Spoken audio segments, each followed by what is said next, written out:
The death penalty is one of the most serious punishments in today's society, and its existence is chilling. However, few people know that the waiting process for the death penalty is even more painful.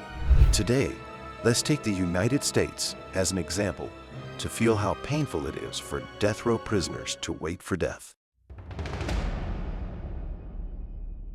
For most U.S. death row inmates, the death penalty usually involves years or even decades of fierce judicial battles. During this time, prisoners are usually held in prison awaiting the outcome of their trial. From the moment the court of first instance convicted and sentenced, appeals became their instinctive reaction to grasp at the straw. Lawyers will revisit every detail of the case like a detective. Perhaps it is a minor procedural irregularity in the collection of evidence by the police, such as not correctly reading out the Miranda rights and allowing the suspect to confide in key information involuntarily. Or the inconsistencies of the witnesses in court can be a key breakthrough in the appeal overturned.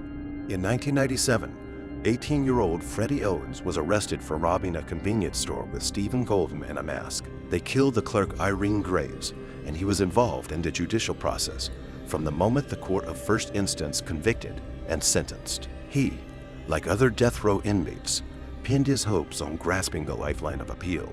His lawyers scrutinized the details of the case for possible breakthroughs, but with each appeal, Owens' glimmer of hope became more shaky in the face of the prosecution's ever-tightening chain of evidence. This back and forth not only consumed a lot of judicial resources, but also the years that Owens spent waiting in prison.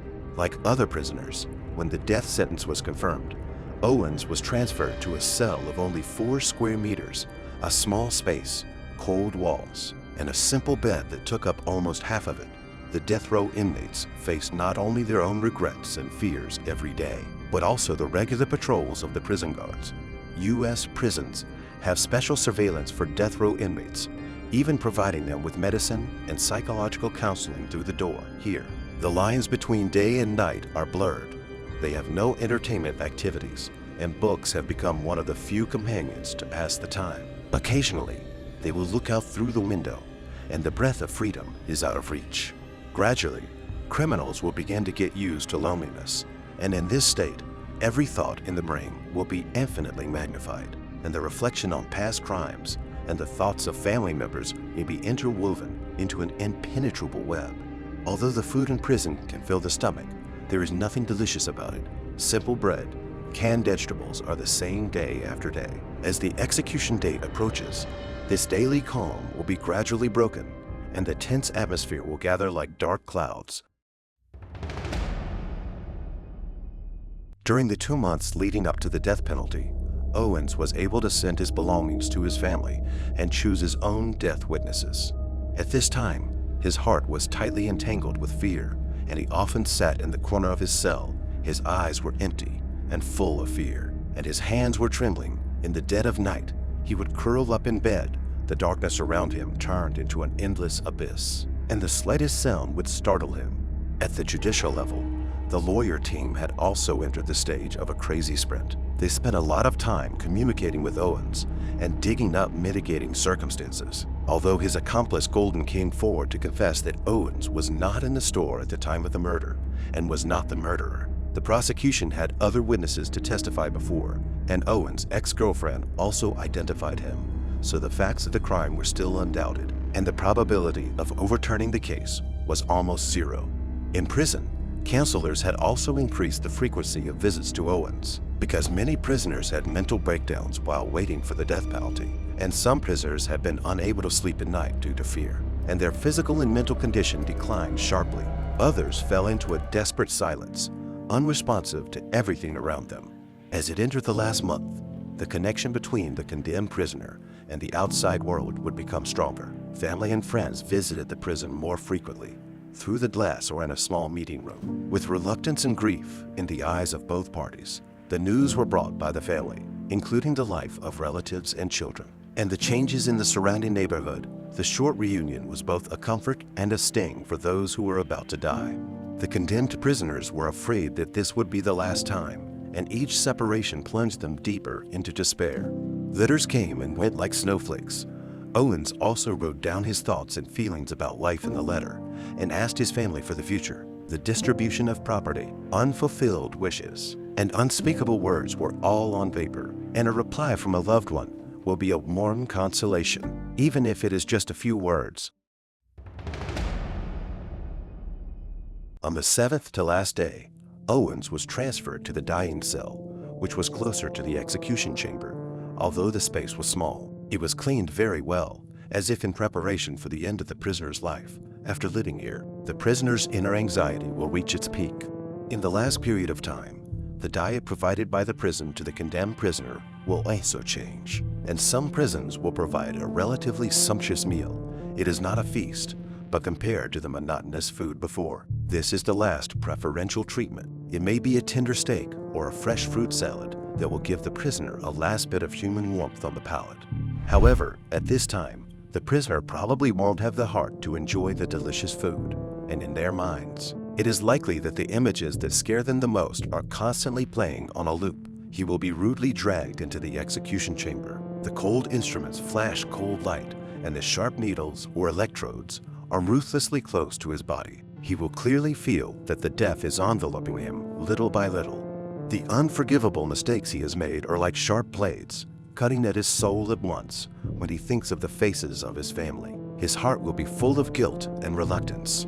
He will feel that he is about to leave them forever, and tears will well up uncontrollably. But time passes inexorably as always, and every minute and second seems like the approach of death, plunging them into endless fear and despair.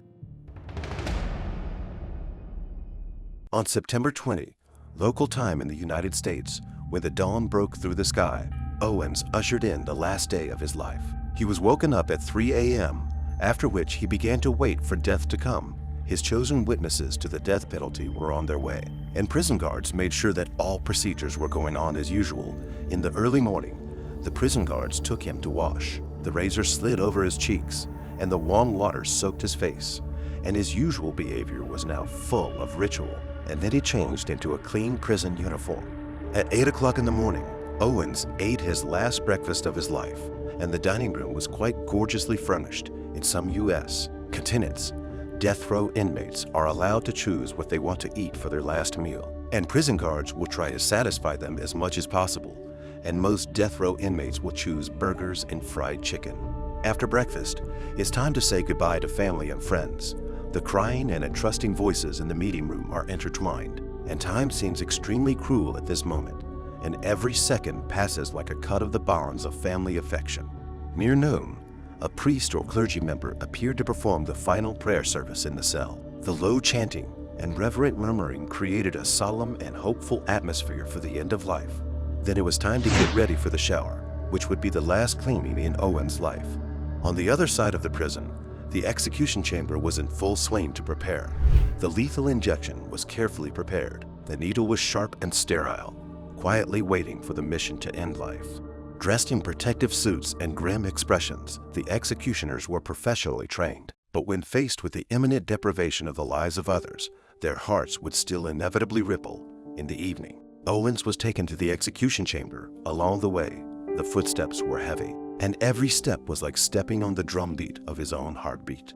Entering the fateful door, the blinding lights and cold instruments came into view. He was secured to the execution equipment. His wrists and ankles were securely locked, and the needle was ready to be put in place before the execution step begins. The executioners will strictly check the reliability of the equipment, especially the reliability of the intercom system. Once the execution is stopped in the middle of the process, they can quickly and unmistakably end the process. Representatives of the victims' families, journalists from the news media, and official observers will also arrive. The eyes of the victims' families were full of grief and pain, and the hatred and longing of the years converged at this moment. They wanted to witness the justice being served. Media reporters shouldered the responsibility of conveying this shocking scene to the public, with pens and cameras in their hands recording every detail. Official observers ensured that the execution was carried out in strict accordance with the procedure and that no mistakes were made.